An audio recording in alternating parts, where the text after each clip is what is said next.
What a thrill and what a beautiful day to be here at Allianz Field. Thank you so much for coming, being part of the State of the Region event. I can't tell you how thrilled I am to see all of you and how great it was that all of our planners got this beautiful sunny day. And what a great venue so that we can actually see this beautiful sunny day. You know, we feel pretty good about Minnesota. We feel pretty good about all the work we're all been doing together. This is in the context of where there's so much misfortune in the world, and I want to acknowledge certainly the tragedy of just even last night and this morning. So our hearts and thoughts are with those families, whether it's Kansas, D.C., or California, or you name it, where they're not as fortunate as we are at this moment. But we are fortunate, and we are also incredibly grateful that we have with us today as our host, and I'm not sure the title, I'll call him the visionary owner of not only Allianz Field, but of the Minnesota United, the Loons, and truly has made his mark on Minnesota. And it is my great pleasure to welcome Dr. Bill McGuire to kick us off.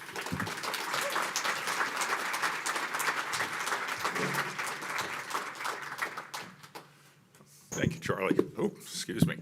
Pleased to be here and welcome all of you. Thanks for coming.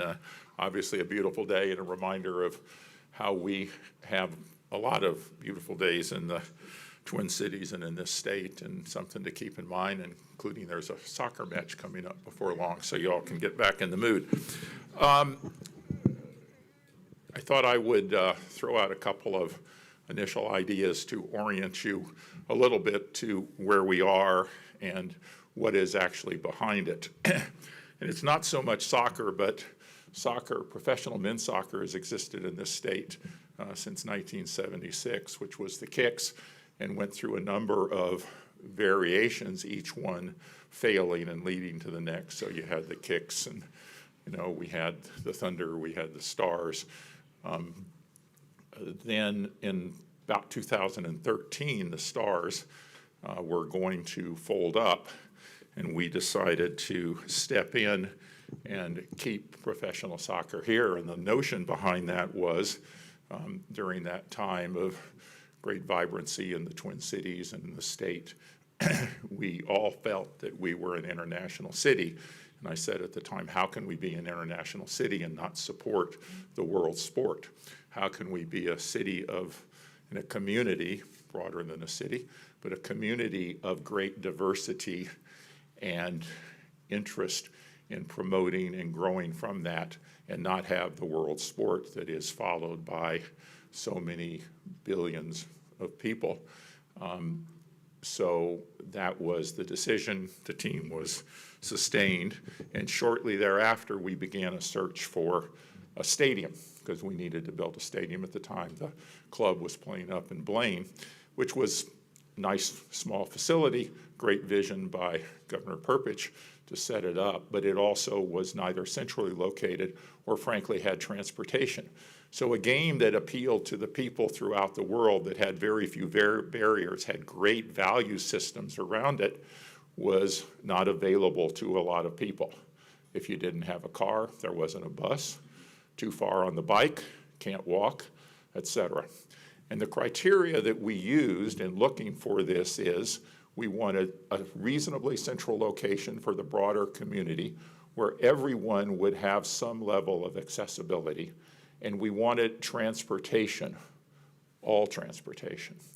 And here we set, in fact, the next year, the Green Line opened up, but we were looking at a location, 35 acres, including the bus barn, at least 30 of it, nothing but terrible looking asphalt, no sidewalks, nothing, few shops, so to speak, but basically underused, with perhaps the greatest transportation nexus in the Twin Cities. And it was an obvious place.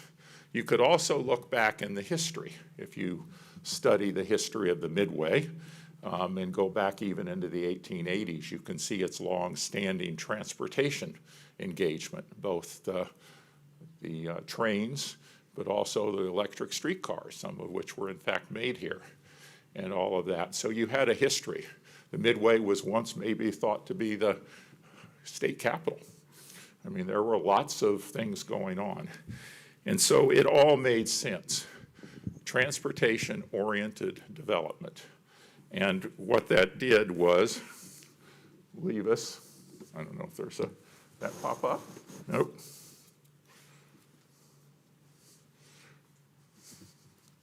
I'm inefficient. Oh, there. Oh, wrong one. Go backwards. Out of order. I want to get this in sequence here. This is a rendering a few years back when we set out to first build the stadium to take advantage of this, and then as part of that, use it as a focus to spur further development and reinvigoration in a dynamic and important community. And this is one of the renders, and in this you can see the stadium, Allianz Field. You can see an early version of the great calling sculpture out here on the corner. You can see a hotel in the front facing you, abutting on University. You can see an office center, and if you look closely, there's a couple small pavilion restaurants and then another building or two that we've not yet talked about publicly. But the big thing here is that you see I-94, Snelling, and University. Three major hubs, different kinds of transportation available to people. Automobiles, buses, in fact, the Rapid Transit bus line then came in 2018 or something, or maybe more recently than that, and of course the light rail. The first year the stadium opened, 2019, 14,000 or so fans came and went from this stadium for a game on the light rail. That was our counts, 14,000. That's a stadium that seats 20,000. No major problems, in and out easy, great use of transportation. And then as we all know, things happened, a lot of unfortunate things. But one thing that has never changed is either the vision of what people would like to see and the potential for what can be when you build around transportation. And what we have talked about, several of us in this room, in fact, in other venues, has been that if you look across the globe, great, great cities that we all talk about, that we all say, boy, wouldn't it be nice to go there, are in fact built around multiple approaches to transportation and a very vital public transportation. You go to London, you go to Berlin, you go to Copenhagen, you go to Amsterdam, you go to Japan, the list goes on. And they started with strong transportation systems that helped move people of all capabilities around the community. And when those were established, great communities grew around them. So we are at that stage right now. I am looking at what, as of yesterday, amounted to $195 million worth of private investment to go into 4 buildings, and perhaps a few other things that we'll be talking about in this community to take advantage, but to also show everyone that this approach, built around our transportation systems that vitalize communities, is essential for us to pursue and has great, great opportunities, unparalleled opportunities. And it will be an embarrassment for all of us if we do not take advantage of what we already have and build upon it further. And I will say that people are interested in doing this. We have lots of problems across the world, across the country, across our communities. Opportunity is not one of them. What will hold us back is not some people willing to fulfill what this looks like on that picture. It's our ability to move it forward without trepidation, with some energy and some urgency to get it going rather than talking about it forever. It is now time. We're standing on a site that I believe will set the stage for a lot more to follow, and it's all built around this notion of public transportation. And right here is a true picture that was taken last fall. It was on the early evening of one of the games towards the end of the season, and the call lane had just gone up and had been opened. And you can see Snelling, you can see the light rail in the front, you can see this truly iconic piece of sculpture representing the Audubon Society's Bird of the Year, the loon, the state bird, and a symbol of aspiration, opportunity, inspiration, and all the things we want. And what our job is to now fill in the spaces around it. The McDonald's that you see is obviously, on that picture, is no longer there. That is a hotel and something else to come. We're there. And so this, no better group than the people in this room to step up and push things. Push, push, push. Don't take anything less, because the opportunity's there. And so, Charlie, thank you, and thank all your people. Mr. Mayor, all the other people that I'll invariably leave out, thank you for being here, and we look forward to some great times coming up.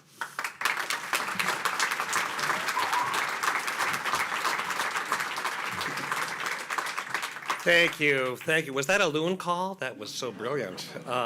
I promise you, I have not heard those talking points before, but I 100% approve. Really appreciate your greeting and your words of inspiration.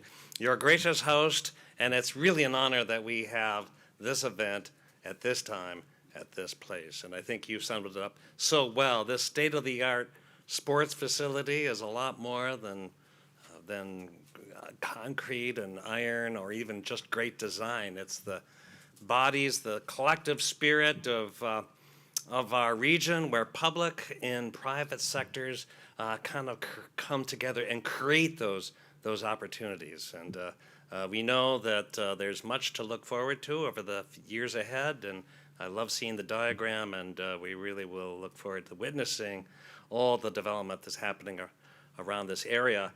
I think it's also fitting that that actually where the stadium is, where we are right now, was actually a transit garage built in 1908 for streetcars. So sometimes you're right, we actually return to what was then a transportation center, but ultimately it shows that kind of how urban landscapes can evolve, and they change, but that always comes around those ideas that vitality is at the core.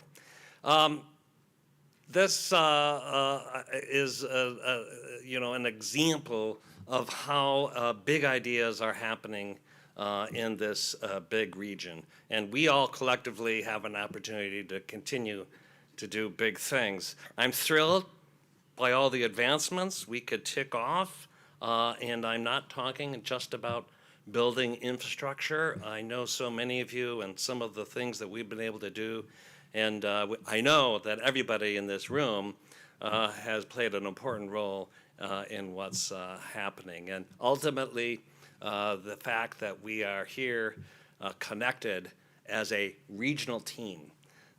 This is a State of the Region address. It's more than any one organization or its work can do.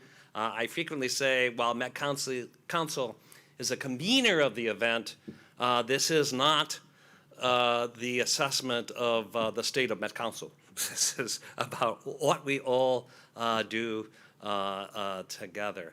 A region that could not be what it is without all of you today. But before I go any further, I need to acknowledge what many of us are talking about one-on-one.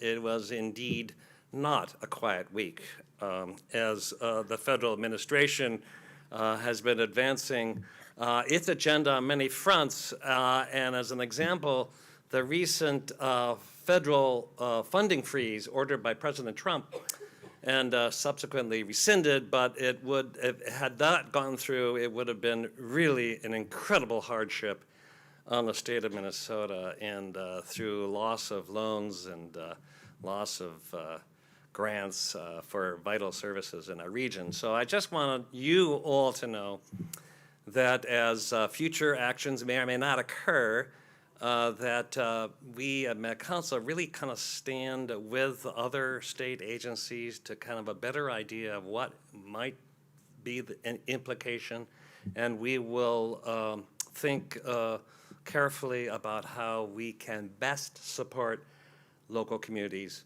in whatever happens.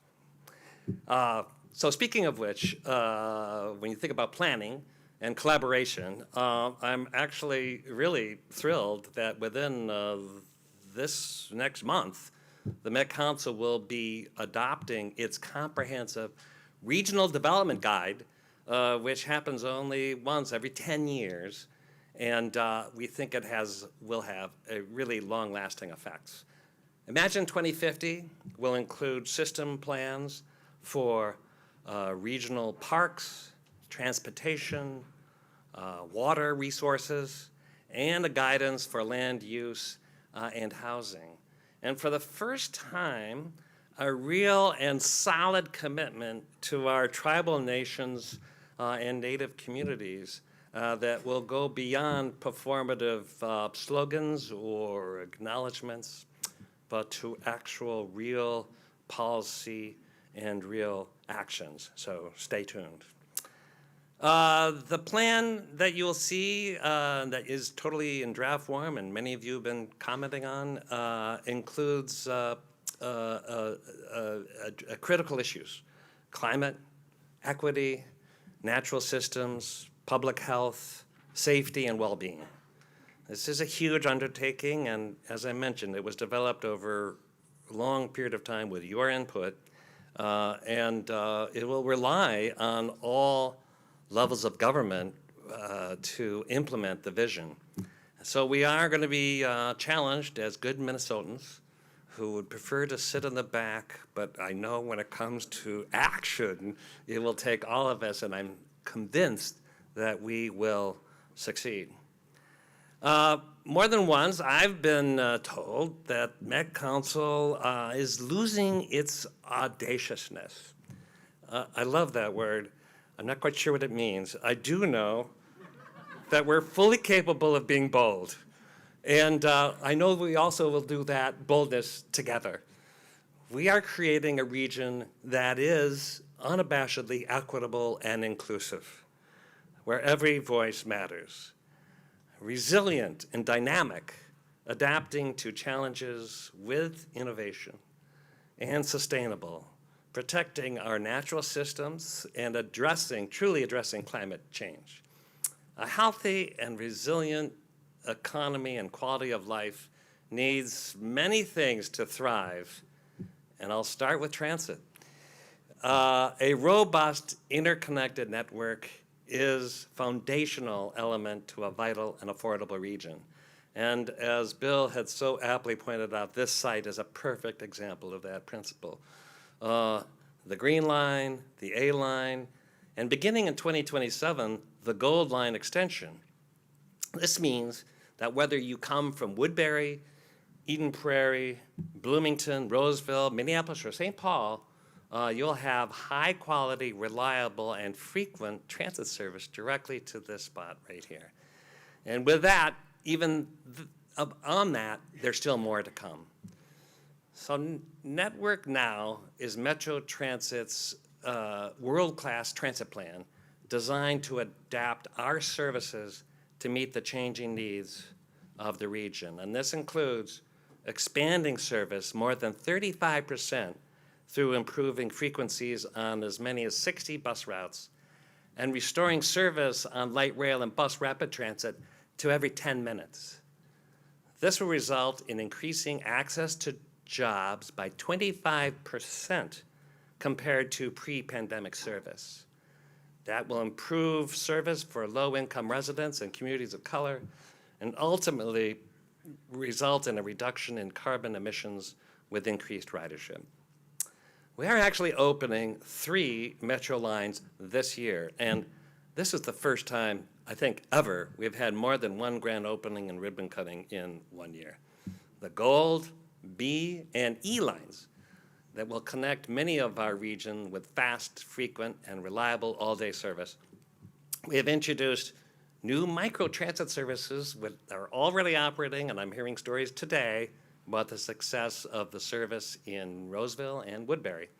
And we have great aspirations to connect even more communities to our transit system. Now, this plan was not developed overnight. We have been and will continue to work with our community and business leaders, policymakers at all levels in all corners of the region, and we need all of you to help make this vision a reality. I have to mention safety. Now, we recognize the critical importance of safety embedded as a core focus of our service. That's why we're acting with urgency to put more people in more places, increasing our focus on cleaning and maintenance, and strengthening partnerships with community groups who can enhance and supplement this work. So we're already seeing a difference. Last year, our targeted efforts brought expanded coverage of our system and reduced crime, particularly serious crime. And we've proved that intentional actions actually do create real change. And I want to just take a minute and thank those legislators who are here who helped make that possible.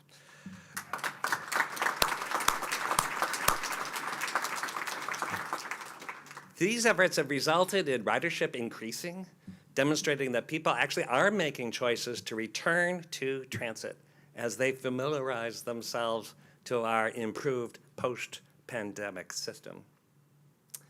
And then there's water. Water is more than a resource. It's described as life itself. Well, thanks to the shared regional vision supporting our precious water resources, we are actually ahead of the curve. And many view us as a national model. When we look at devastation around the country, and we don't have to look past Los Angeles, we recognize the critical role water plays in the importance of thoughtful, effective strategies in confronting climate change challenges in particular. So we all need water. Thank you. We all need water, but we all need it in the same way around the country. We just have a difference between state by state. Every state is different. The challenges are met in different ways. But we know that that's why it's important that we, as a region, work together to ensure that we get positive results. We know that communities play key roles in sustainability, and the quality of this precious resource is as important as its abundance. We can never take that for granted. So building our future together, the foundation of all this work is based on long-range planning and community development. Regional planning is collaboration with local communities, and it's key to our thriving region. It always has been. And as complex as it is, the answer actually is quite simple. Long-range planning makes good sense. Thinking ahead produces better results. And just charging ahead without a vision, goals, or plans, it doesn't work out right. And I won't give you a tour around America, but I think we're very fortunate. We don't act that way. Something new we're doing is working with local governments. We work with townships, cities, and counties, but now incorporating tribal nations. It allows our region to grow and change in ways that will be more affordable, more sustainable.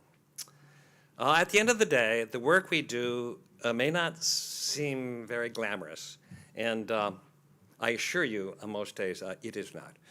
But it is incredibly nuanced, it's multifaceted, and often I think at Met Council and with all of you, we find ourselves in the center of conflict.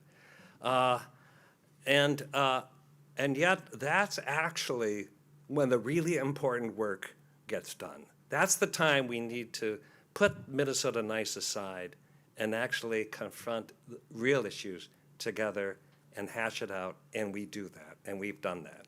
So finally, I want us at the Met Council and the work we do actually to mean something. And it has been my honor and my mission as chair to articulate empathy and resolve and facing problems that truly make a difference. And of course, no one does this alone, and we are incredibly blessed to have an amazing staff at Met Council and an actual remarkable, I will point you, a remarkable group of council members. So if I know most of you are here, raise your hand or stand or wave and be recognized. No single community can transform a region alone, and our strength lies in collaboration, as I've mentioned, but also our shared commitment, our unwavering belief that together we can build something extraordinary. So I'm proud of the role Met Council plays in pushing our region forward, just as I know you are proud of the role your individual community or organization plays in doing just the same. So thanks to all of you for being here with us today to hear some really great conversation, and thank you mostly for your commitment for this incredible future. So thank you so much. And now we're going to get to some real substance of the day facilitated by our own regional administrator, Ryan O'Connor, who's done amazing work as our leader at Met Council, who is in the room with you and others getting it done. So Ryan, take it away.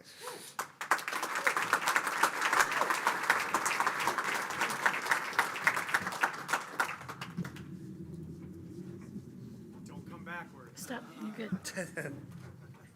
Whoops, you got your That's it.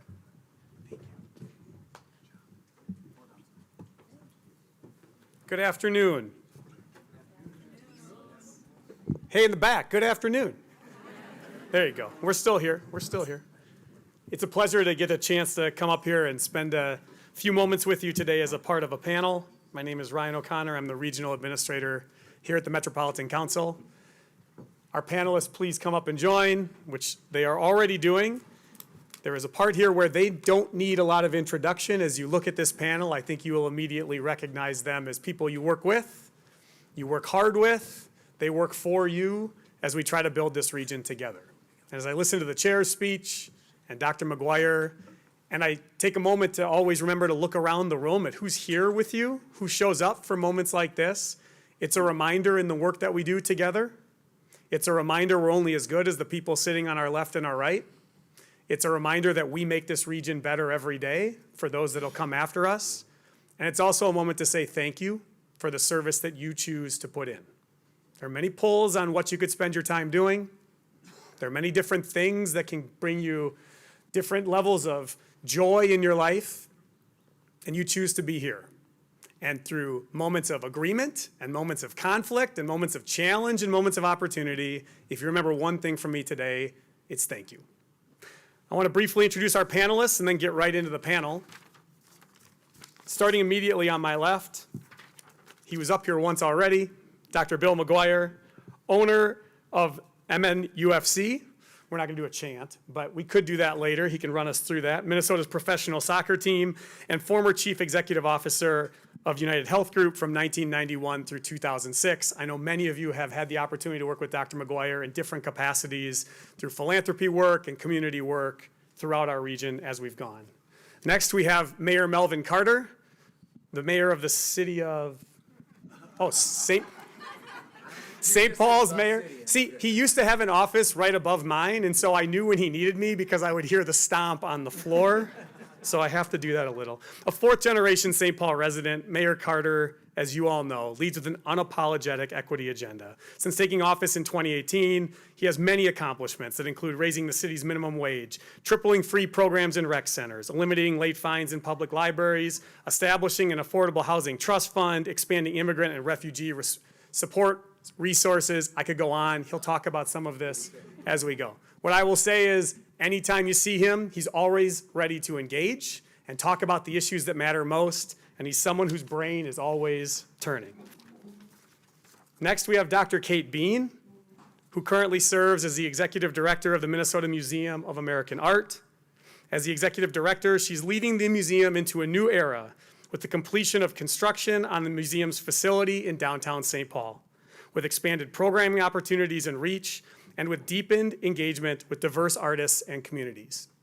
Dr. Bean has also been deeply involved and work with the Metropolitan Council that builds on the words that the chair spoke about today about our relationship and commitment to our work with Indigenous and Native communities. She has been at the front of that work throughout the past year and beyond, and I deeply appreciate her service.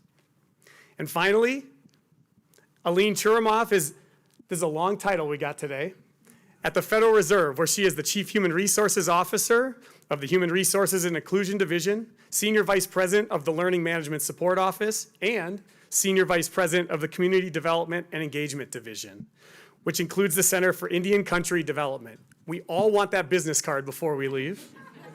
But in all seriousness, what it means is she is deeply involved in the works internal to the Federal Reserve as well as external across our communities.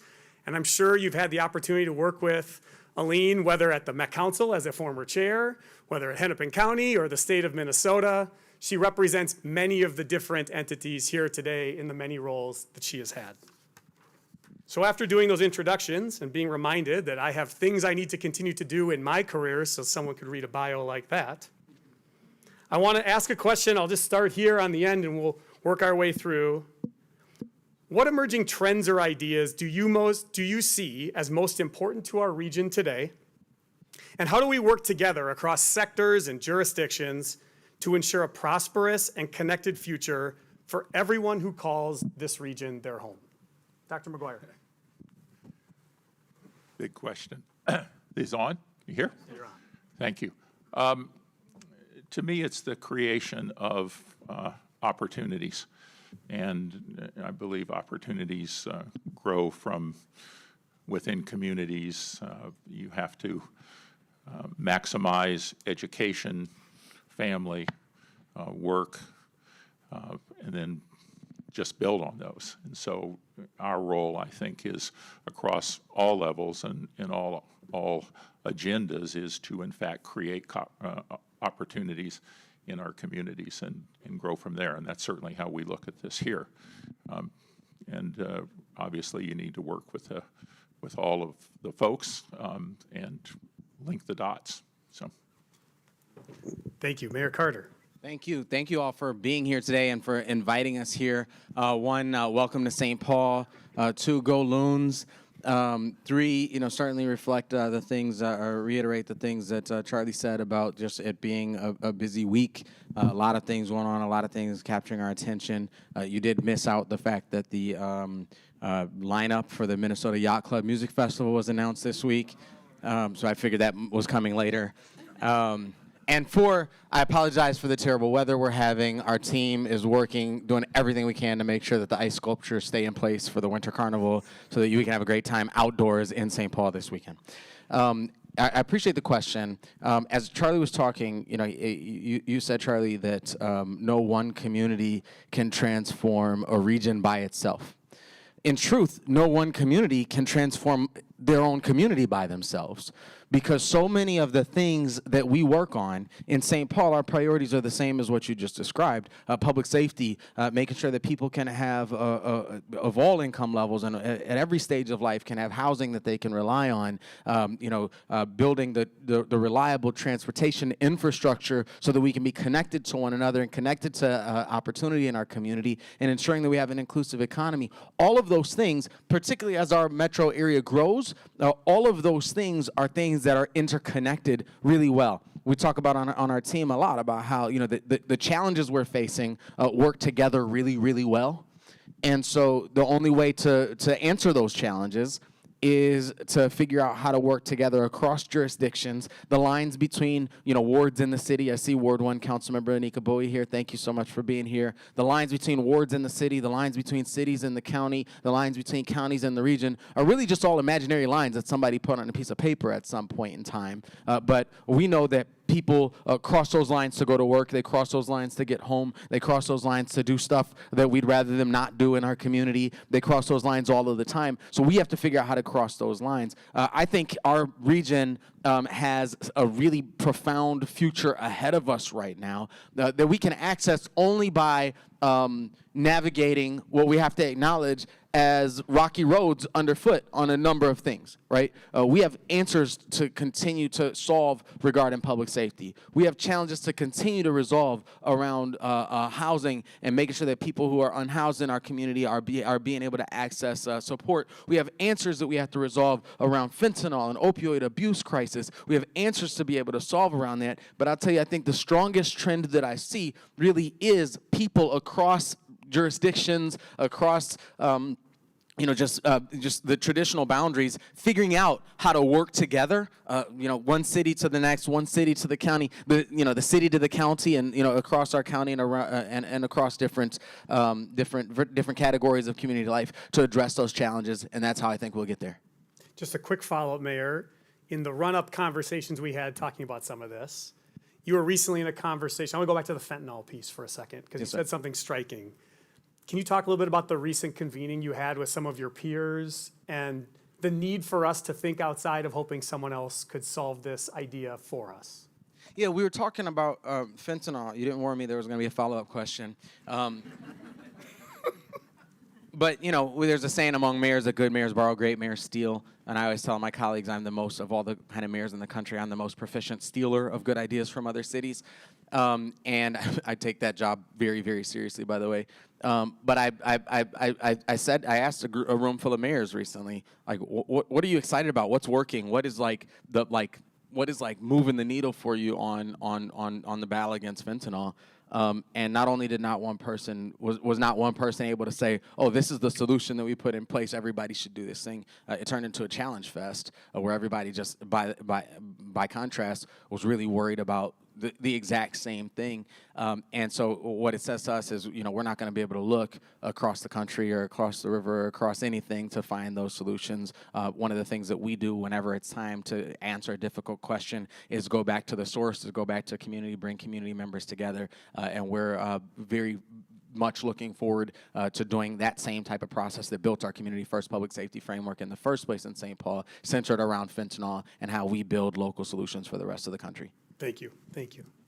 Dr. Bean, emerging trends or ideas you see as important, how we get there? Hamitakuyepi. Hello, my relatives. It's good to see you all here today. Yushkianwachiankapi. I'm nervous about trends. Trends don't last. And coming from a community of people that, I grew up and during a time period where Dances with Wolves came out, and we were trendy all of a sudden, and people wanted to wear our jewelry, and all of a sudden realized that there was a different way of interpreting our histories and our stories, and wanted to tell our stories for us. And we're more than a trend. And I think it's important to think about what are the things that are sustainable, and how do we interact and engage with one another in a way that makes sense and is respectable.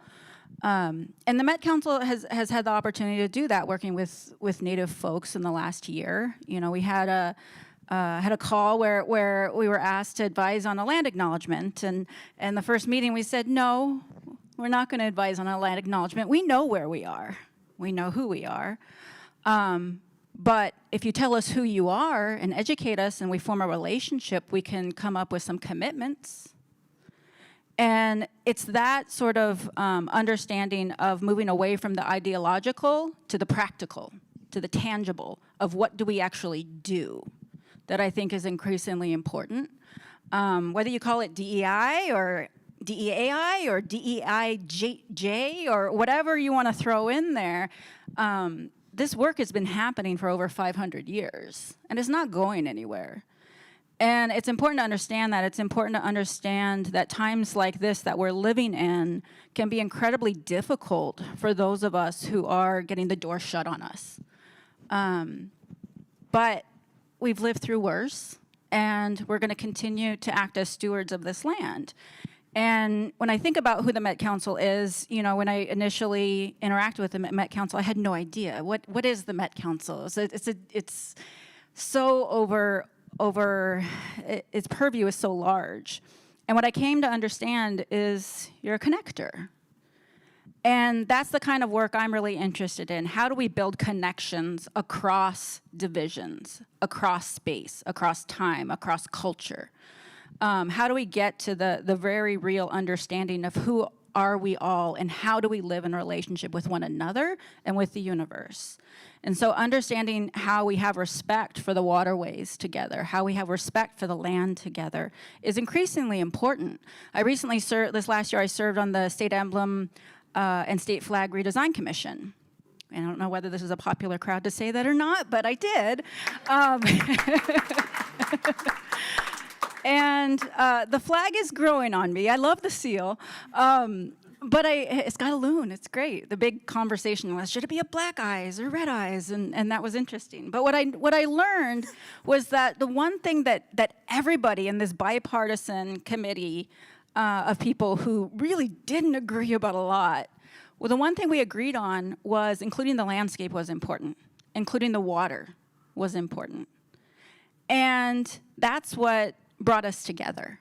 And so, thinking about what is that commonality, how do we build relationships, that very tangible, how do we do that, rather than an ideological sort of idea of we just want everyone included. What does that mean? Actually helping people understand what they can each do in their everyday life, within their everyday work day. What is something that each of us can do? That's what's most important. How do you find the energy and resilience every day to continue on in that work as you go about engaging with groups you've either engaged with before or new groups? Well, I have a 2.5-year-old. That doesn't give energy as someone who not that long ago went through that. I guess the point is, regardless of whether I have the energy or not, I do it. Most of the time, I come from a family of activists and organizers and educators, and I'm simply, we're all here, we're all a tiny blip in the timeline of the world. And understanding that and having humility in that, having, that humbleness is incredibly important. Understanding that we can only do so much, giving ourselves grace. The last week has been incredibly difficult for us all, especially as a nonprofit leader.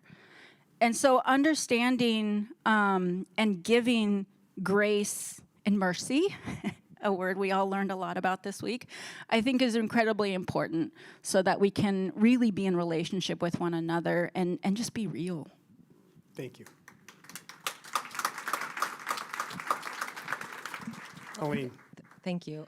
So I feel like it's tough to go last on this. This is really...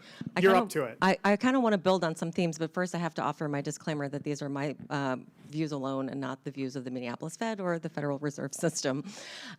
So I really thinking it was just starting from the end of the panel coming this way, really thinking about opportunity and access to opportunity, how we come together, work across lines, how we actually build genuine relationships. I think those are all absolutely critical things that we should be thinking about. And I think as a region, we're actually pretty blessed with and have a lot of track record of coming together and working together. What's been on my mind recently, I think Charlie mentioned this earlier, is just the wildfires in Southern California really reminding me about kind of resiliency. I think about resiliency in a number of different ways. It can obviously be a personal thing, but also as a region. We think about the systems that support resiliency, and a lot of those systems, Met Council is responsible for a number of them, local units of government and community, as you come together and think about resiliency in your own communities. And maybe this was a reflection of my work at the Fed. I also think about resiliency at the individual household level. How are our households, our individual families faring, what does their economic resiliency look like in this moment? We do a lot of work on low and moderate income members of our communities. We think about how they're dealing with inflation, how they're managing things like housing affordability. And I feel like one of the things that we've been really pretty good at least in the last several years, is trying to build more housing and trying to think about what are the systems that we need to put in place to support resiliency, because it's not going to happen on its own. We do need to come together and think about what does the next 50, 100 years look like if it's our water systems. St. Paul has this amazing redundancy in its water sources, both from groundwater as well as surface water, and that comes in handy. That's going to be, I think, useful in the future as we think about depletion of some of those critical infrastructure sources. But just going back to that, as you were just mentioning, kind of the layers of how each of us come together and what do we ultimately bring, and whether or not it's the water resources, transit, community.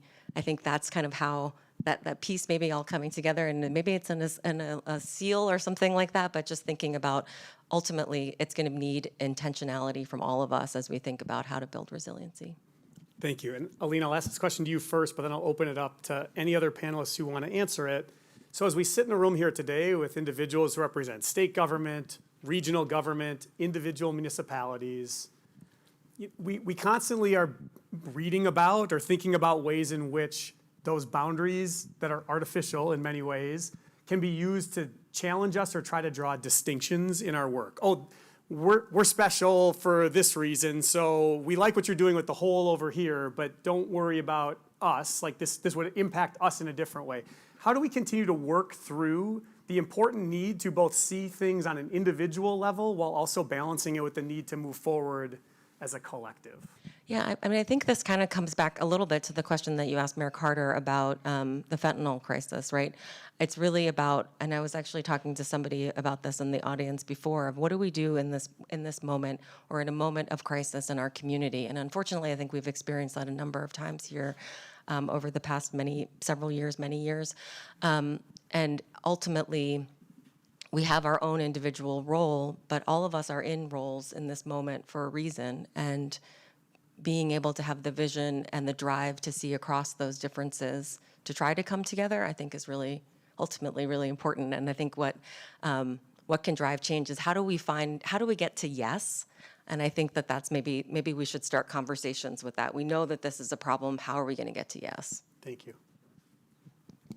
I think one of the things that I've seen a lot lately, our museum, as you said, just finished a $14.5 million expansion project, and we opened our doors for the first time in a long time to tripling our gallery space and highlighting a lot of the diverse representation of the state of Minnesota within our building.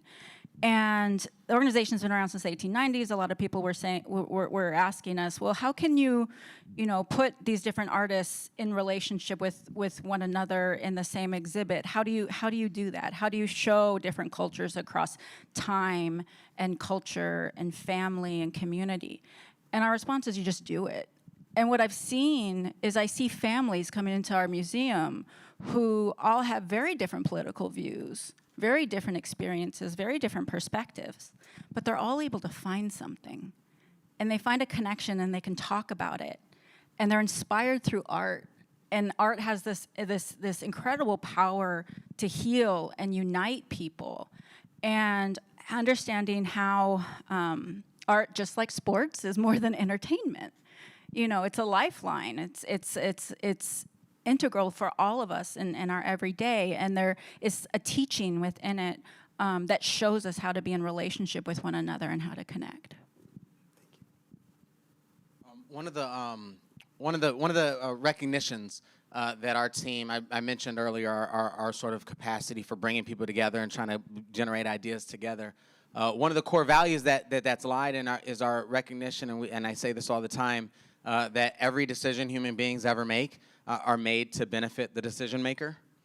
And if we want a broader set of policies and investments that benefit a broader set of people, the only logical conclusion is to bring a broader set of people into the decision-making process. I think we have a lot of spaces where we look at, we just swore in a new president on the same day as we celebrated Martin Luther King Day, and we look at people like Martin Luther King and see them as like these selfless individuals. I don't think they were selfless. I think we miswrite history when we call someone like Martin Luther King selfless. What I think Martin Luther King did was he thought about himself and his family and his children and his community immediately, in the immediate sense, deeply enough to come to the conclusion that he shared in one of his famous speeches, that we are all interconnected in this web of interconnectedness, and that what impacts one directly impacts all indirectly.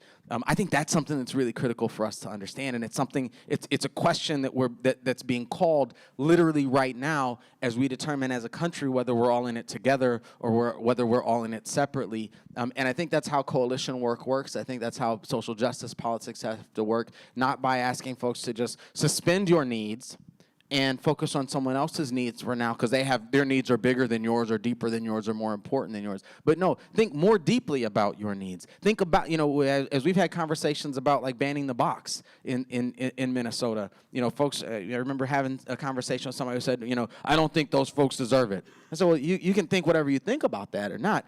What I think is that when my mother or my daughter stands at a bus stop, they deserve to stand there next to someone who feels hopeful about their future. As we talk about the role of new Americans in our community right now, we've had to reiterate over the last couple of weeks that our St. Paul Police Department, our St. Paul Fire Department, there is absolutely no employee of city government who's responsible for enforcing federal immigration policy. And that's important for a whole bunch of reasons for them, but it's also important for us because one fact is true, and that is if your immigrant neighbor is afraid to call 911 when their house is on fire, then your house might be on fire too.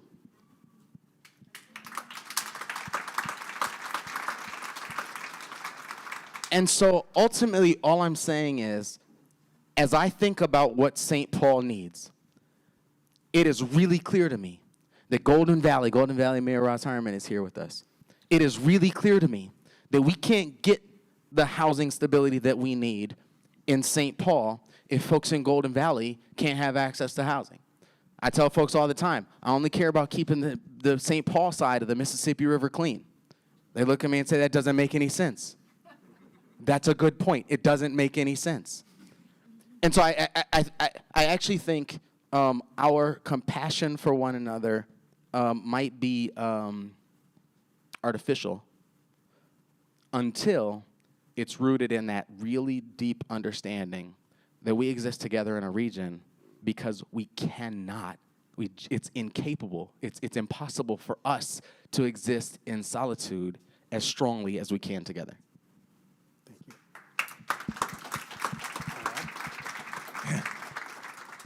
Complicated answer, I guess, and I don't know that I would add anything to three broad positions that I think are very well articulated. I probably come at a lot of this a little bit differently, given a background in both medicine and private business, as well as quite great opportunities to have the privilege of participating in many philanthropic endeavors involving the Twin Cities, a lot of which have involved education and art, as an example, and community spaces.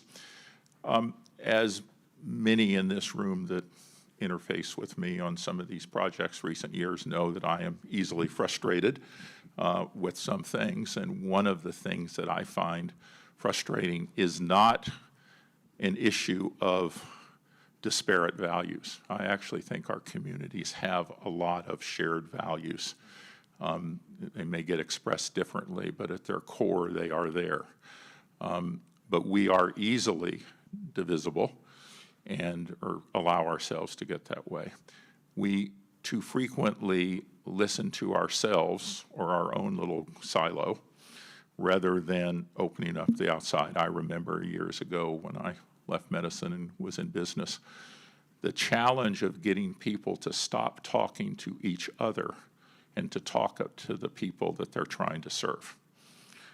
It's a disease because it's easier. So you use the lingo, you use all of these things. So I think this whole idea of reaching across things, across boundaries, across silos, across different departments, different regions, is something we have to do a lot better job of accomplishing. And with that, we have to have a greater sense of urgency. Charlie well articulated the importance of planning and vision. Again, I think planning and vision is there. I mentioned earlier the National Sports Center in Blaine. Governor Perpich had great vision. That said, in my view, that is a somewhat wasted asset. We have not supported it to the level that we could to do a lot of things for a lot more people in our communities than we've even accomplished. And it is nonetheless nationally known and respected. So when we have these visions, we need to have the courage to step through and say, okay, we've studied it, time to move on, and let's get going. And they may be approached differently, but we have to do it. And I know Mayor Carter and I recently had a discussion on a challenge that was before us, and he, I think, appropriately said, let's not have perfection be the enemy of good. You know, worry about this one little thing when the big issue was here, given all the needs, all the opportunities that we're meeting. So I do think this collaborative view, but more of an acceptance, make sure we're listening to each other, and then let's get on with it, especially when we have opportunities, not waste them. So we're going to do the rapid fire popcorn to bring us home. In a couple of words, what will keep you curious or energized? You can do and energized. Curious or energized in 2025? Dr. McGuire. This project. Great opportunity, and it's there. And I do want to point out, I forgot to mention earlier, for those of you that follow it, you might have noticed this week Amtrak released its results. Ridership up 15% over a year ago. Total ridership, I think 33.5 million or thereabouts, higher than pre-pandemic. Public transportation, a vision, and they reached out and said, okay, it's tough. COVID killed us. We're going to invest. They opened up some new lines. Charlie talked about some new lines. And they said, we're going to create a feeling of safety. And I will tell you from residents in this area that we all know have been troubled by this. The data on crime is not the issue. It is perception. Do you feel safe? And we have to overcome that, and we know we can do that. So I don't know. I Good piece veered that off. it will keep us energized great. throughout this year as a It huge shows part. you're on track. Mayor Carter, curious and energized 2025. Yes, I've everything that I already said, fentanyl, all of those things. One thing that I haven't really talked about yet is our need to is our visions to reimagine our downtowns and all the opportunity that exists to build. I really fundamentally believe to build thriving, vibrant, exciting downtowns of the future, starting on this side of the river. Amen to that. Dr. Bean. Well, my answer is probably a little obvious, art. I think that art just has this amazing ability to heal and unite us, and I'm really excited and inspired by the amazing artists that we have in Minnesota and the diverse representation that we have and the ways in which we can find these unexpected connections across community and these ways to get to know one another in ways that we have no idea until we actually see that, you know, elders in different communities make baskets. And have different processes, and where does that material come from? Oh, well, let's talk about ash trees and the emerald ash borer, and you know, all of these different connections that we see that are important to all of us, and there's so much that can be said. Aline, final word. I was thinking, I really appreciate living here and thinking about all the people that are in this room, the thoughtful leaders who spend a lot of time thinking about what makes our region great and strong and brings vitality. And so I feel like we have a long history of being able to do hard things together, and I'm optimistic about our ability to keep doing that in 2025. Thank you. It's a great place to end it. Can you please give a round of applause to the panel?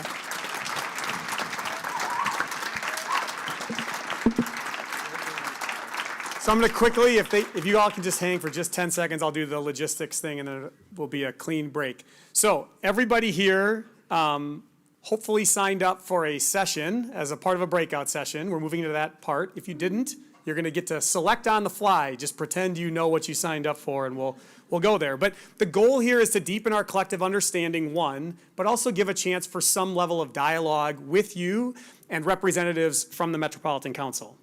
So there are 4 sessions.